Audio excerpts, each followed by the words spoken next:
North east में है। North east को अपना पहला एम्स मिल चुका है। देश की पहली नेशनल स्पोर्ट्स यूनिवर्सिटी भी मणिपुर में ही बन रही है।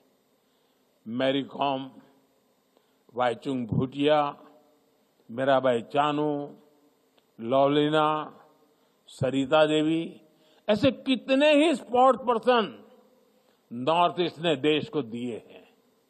आज नॉर्थ ईस्ट टेक्नोलॉजी से जुड़े स्टार्टअप्स, सर्विस सेंटर्स और सेमीकंडक्टर जैसे उद्योगों में भी आगे आने लगा है। इनमें हजारों नौजवान काम कर रहे हैं।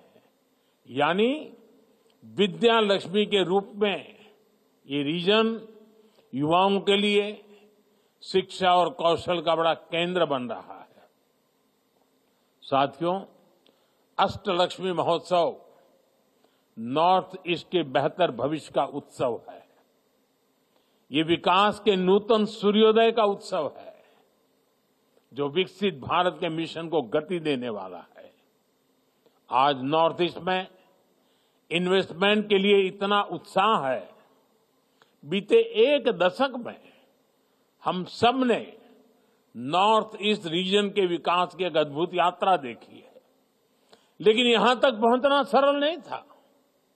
नॉर्थ ईस्ट के राज्यों को भारत की ग्रोथ स्टोरी के रूप साथ जोड़ने के लिए हमने हर संभव कदम उठाए हैं। लंबे समय तक हमने देखा है कि विकास को भी कैसे वोटों की संख्या से तोला गया।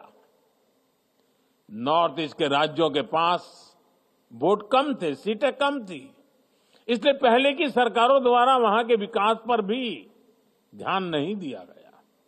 ये अटल जी की सरकार थी जिसने नॉर्थ ईस्ट के विकास के लिए पहली बार अलग मंत्रालय बनाया।